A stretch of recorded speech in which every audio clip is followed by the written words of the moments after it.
Hello, I'm Elizabeth, one of the librarians at the Shelby Township Library, and today I wanted to share with you one of the great resources that the library has even when we're closed, and that is a library subscription to Ancestry.com. Now, usually the Ancestry.com library subscription is only available to people who actually visit our library. But since right now, due to the pandemic, we're not able to have people in the building, Ancestry and the library have teamed, and you can access Ancestry.com from your home for a limited time. At this time, Ancestry has made this available through September 30th of 2020. They have already extended that a couple of times though, so that might be an ongoing thing. We will keep people posted and put updates whenever we know more. But for now, I thought I would give a quick tutorial and overview of some of the different things that you can find in Ancestry.com to unlock the puzzle pieces of your family history. Before we get fully started using Ancestry.com, I wanted to mention that this is only one of the many resources that the library has or that are available to people who are studying their family history. The library has books on ways to look in other places. We have subscriptions to magazines like Genealogy Today, and there are other databases like a database of Michigan history and things like that that you can explore through the library to find different pieces and bits of your family tree. But let's get started with Ancestry.com. In order to get to it, you're going to first go to the Shelby Township Library homepage. That's at shelbytwplib.org. Once you get there, you're going to search along the top bar where it says Search the Catalog. And once we get to the catalog, we're going to log in. In order to log in, you do need to have your Shelby Township Library card number and your PIN. If you don't have your Shelby Township Library card number, or if you live in Shelby Township but don't have a card, or you just don't know your PIN, you can contact the library at 586-739-7414 during our business hours, and we will help you get started. So when you log in, you're going to type in your library card number.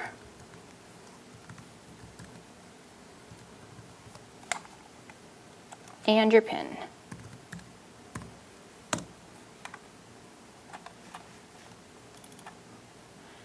And once you are logged in, your name will appear at the top.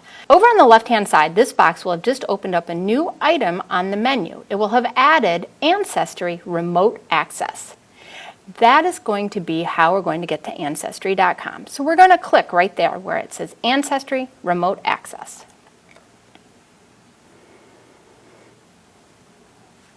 And here we are.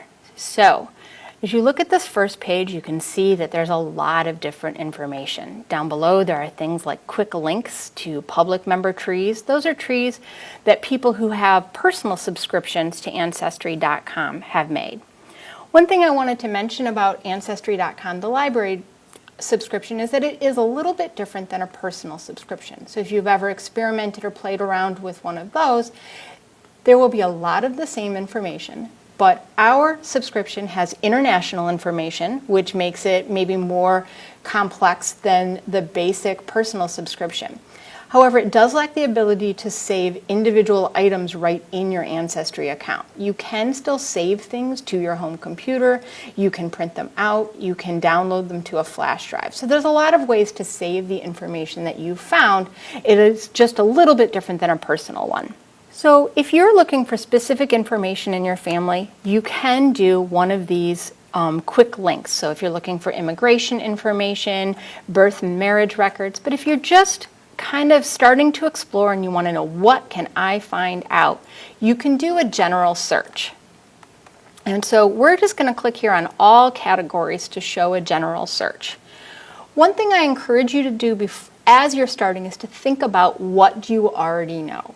Your family history in many ways is like a giant jigsaw puzzle with lots and lots of pieces. Some of the pieces you already have, and some of the pieces you're looking for. And Ancestry.com has millions of pieces, and some of them fit your puzzle, and most of them don't. And so you're trying to find the right pieces. The best way is to think about those perfect pieces you already know. Maybe you know a relative or ancestor's name, birth date, death date, when they were married, where they lived. All that information helps to find them more specifically. but sometimes you only know a little bit. So we're going to start looking for a relative of mine whose name was John Robert Campion. And all I really know about him is that he lived in Michigan.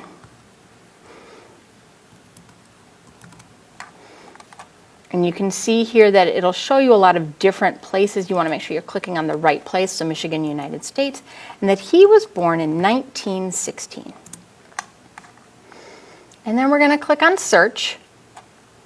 And what comes up is I see a draft card, I see a 1920 census, I see a death index, and then down below that I'm seeing something for a John D. Campion who lived in Jackson, Michigan, and I see some other, and a John B. Campion who lived in Grand Rapids.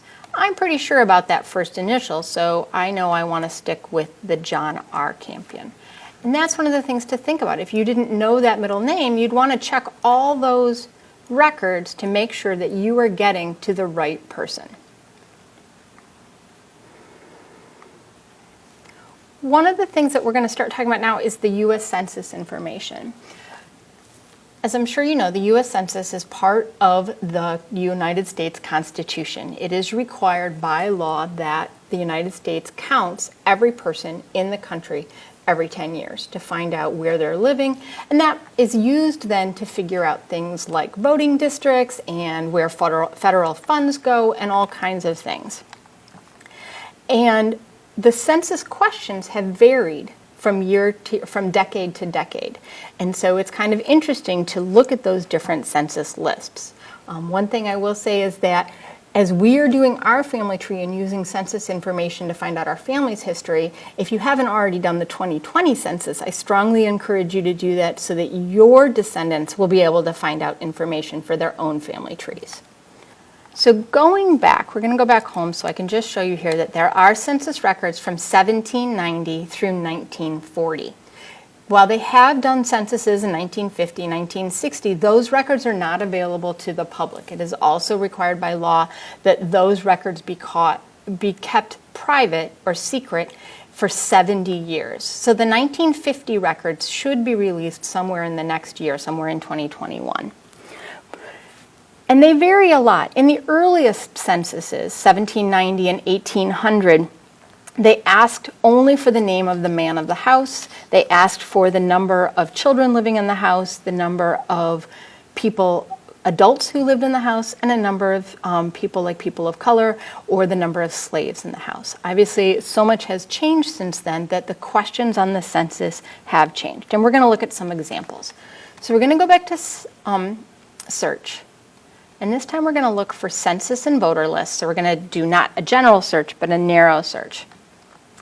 And we're going to type in the name Albert, whose middle initial was W, and his last name is Conaway, Conaway. And he was born in 1840 in Pennsylvania.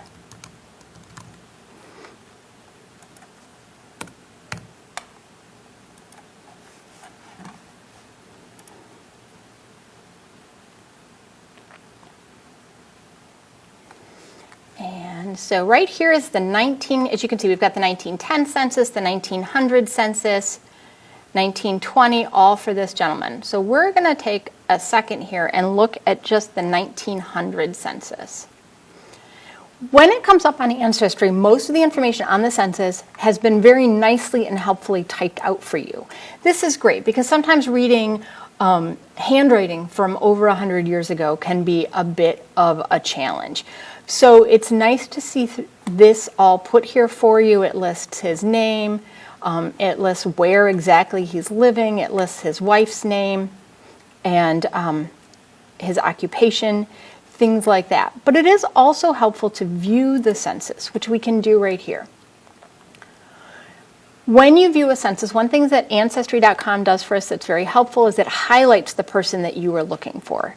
So even though, like I said, this handwriting is really tricky, if you see right here, you can see where it says Conaway, Albert W., and he's the head of the household. There's his wife, Flora, and his sons, Bertie and George. So that's very helpful right there to see. It also does, as you can see up at the top of this screen, it has typed out what the questions are, both so they're in there as a placeholder even if you move up and down, and so you can read what questions were being asked without having to scroll up to the top. And one of the things that the 1900 census asked, for example, that other censuses don't, but which can be helpful, is it asks women how many children they gave birth to and how many children they have living. This can be, especially for a time where childhood infancy death was high, you can find out some things about that. But you can also find out just some interesting pieces. For example, in this one we're looking at, Flora Conaway has said she gave birth to 0 children and that she has no children living. But down below it mentions that Albert Conaway has 2 sons. A couple of other things, if we look here, it says that Albert Conaway in 1900 was 59 years old and his wife Flora was 29 years old. So given that she was 30 years younger than him and he has other sons who were close to her age at 26 and 20, she's clearly a second wife. Or maybe third. We don't know that part until we do more investigating. But that's why it's kind of fun to look and find those pieces right here on the census. So that's one example. I'm going to go back, and when you're in Ancestry, if you've opened a document like a census, don't use the normal back button on your browser. Use the one that Ancestry gives you right here. It's pretty large and noticeable because that helps to keep the information and you go right back to the search you were doing. And so I just wanted to show you in 1920, just a small difference here. It asks just a couple of different questions that the 1900 census didn't ask. And that included, sorry, I'm going to go back. Sorry. Okay. So we're going to go now to the 1920 census. And that census asks some questions that the 1900 census didn't ask. So it just has a couple different things. It doesn't ask a woman about her children. But one thing it asks, given 1920 and the place that our country was in history, it asks if a person who's filing the census, did they immigrate from another country?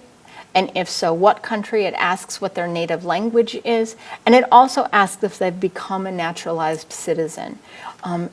In previous years or previous decades, once you immigrated to the United States, especially very early on, that was not considered as an important question, but later through our history that has become an important question. So it's now on the census.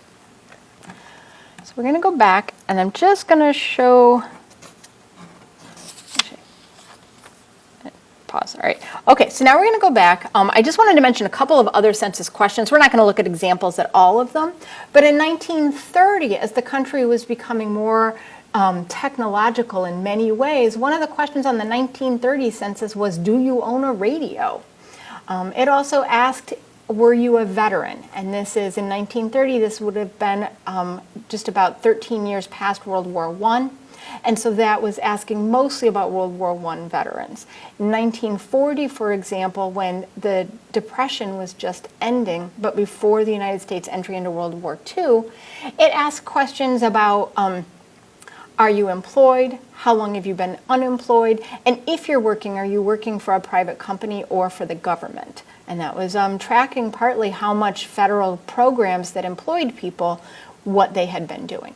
That may not be necessarily part of the family history you're looking for, but a lot of it is interesting if you want a fuller picture, not just who lived, where they lived, who they married, when they died, but what kind of work were they doing and what was going on in their lives and their world at that time. So that's why there's a lot of interesting stuff on the census.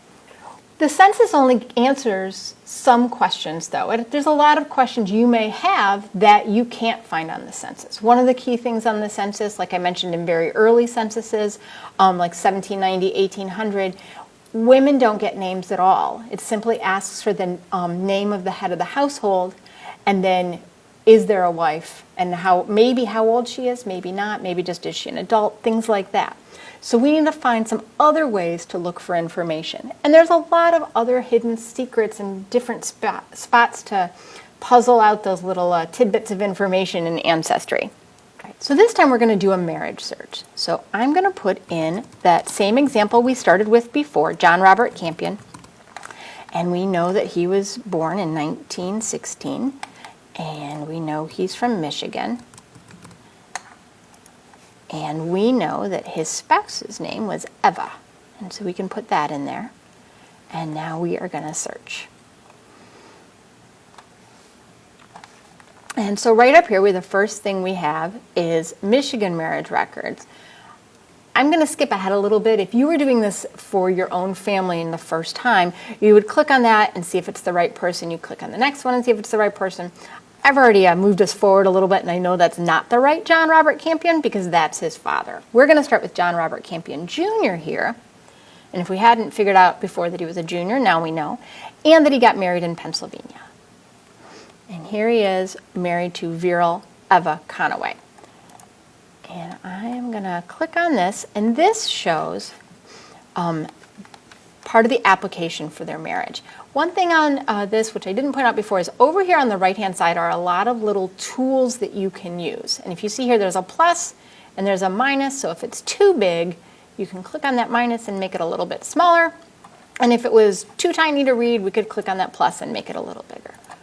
You can also just use the tool to move it around a little bit. So I'm just going to show you here that this is the application for the marriage license for getting married in Pennsylvania. And we have some information here that we might not have found elsewhere. So we know that his mother's name, because we knew he was John Robert Campion Jr., so we knew his dad's name, but we know his mom's name was Nellie and her maiden name was Smith. So that gives us some information. We also know that his father was born in Leeds, Yorkshire, England, and his mother was born in Gloucestershire. So that's some information that we might need as we're going back to look for the history of John Campion's parents. And that is useful in a lot of ways. Maiden names, finding women is one of the hardest things to get those maiden names, because if you don't have that, you don't know who the woman's parents were. So that's why we want to keep a lot of that. So I wanted to show you that one.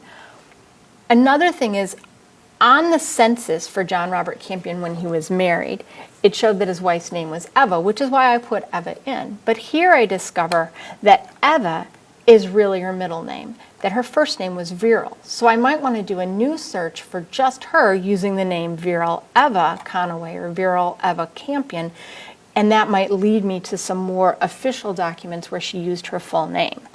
It's also showing me that she has the same name as her mother, Viral Conaway, although a different middle name, and it shows her mother's maiden name is also on here. So now I can start to search Eva's family tree and that branch of the family tree in addition to John Campion's family tree.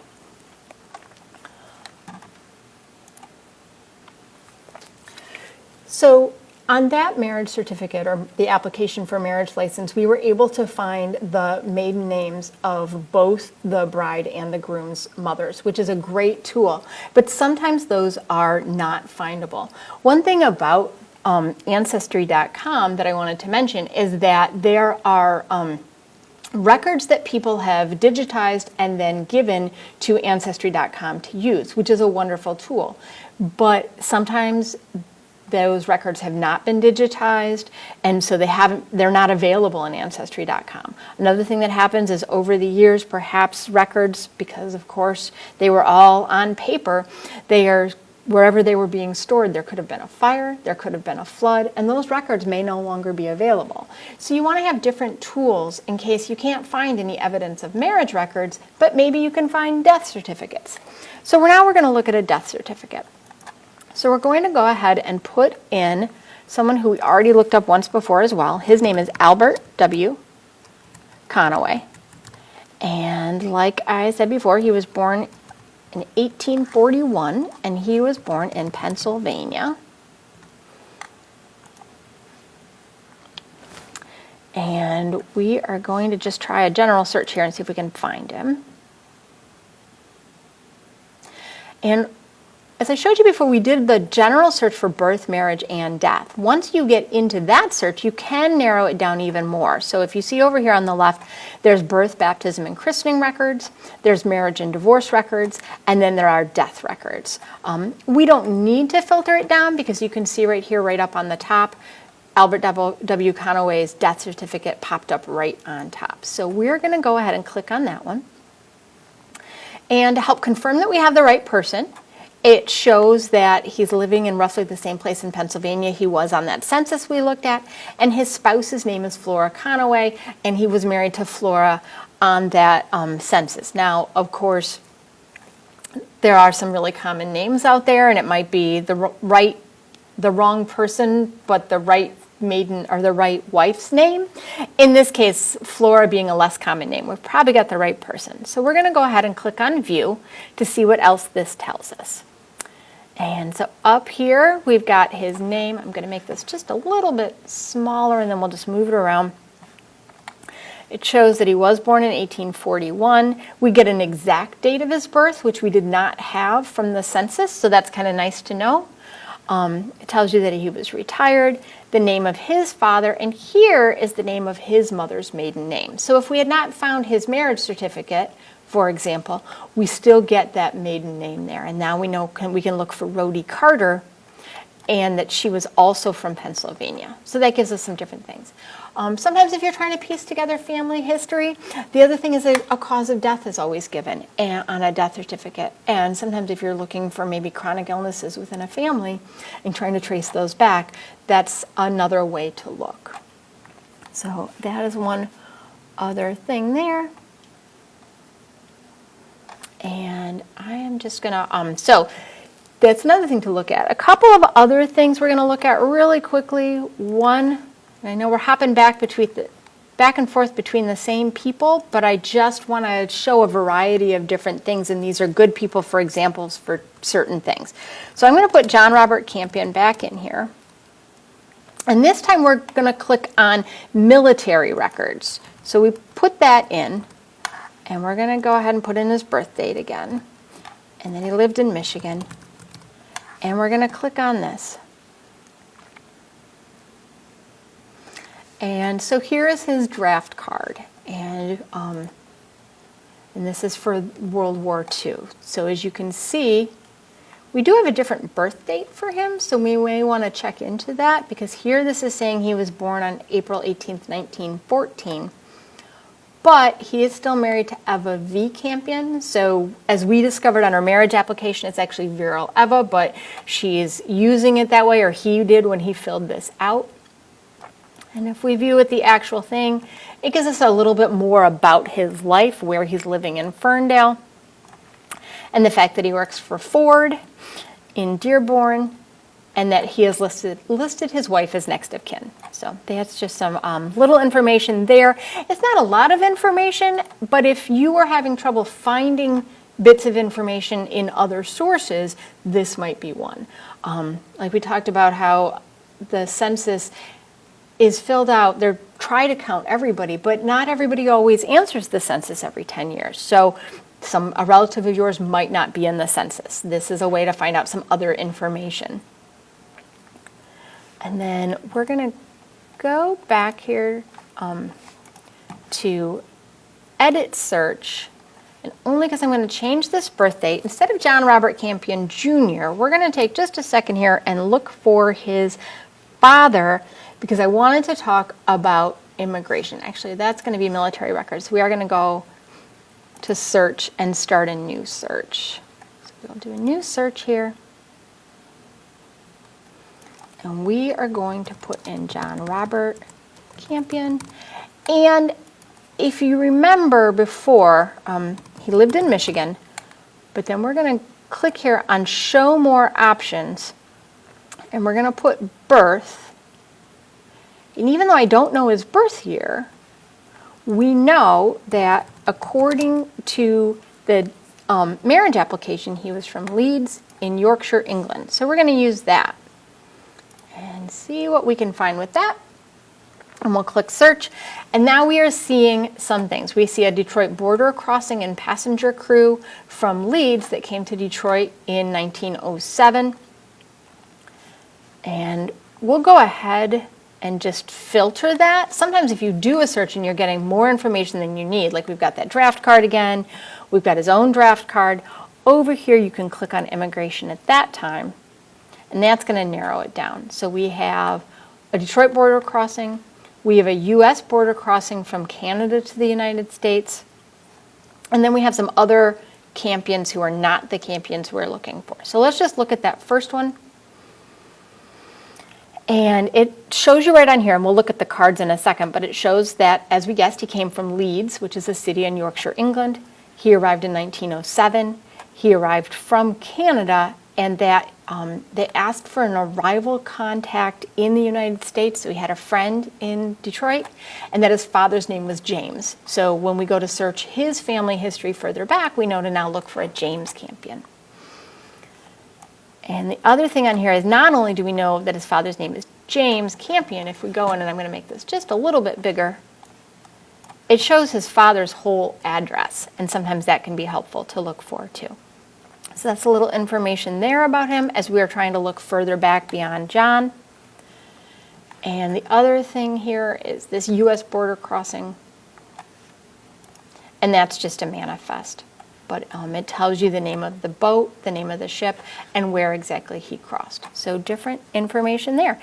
And these are just a few of the pieces that you can use to look at your family history. We hope to do more of these and do deep dives into things like just military family history and maybe just immigration, things like that. But for today, we're going to stop, but I hope this was helpful to you.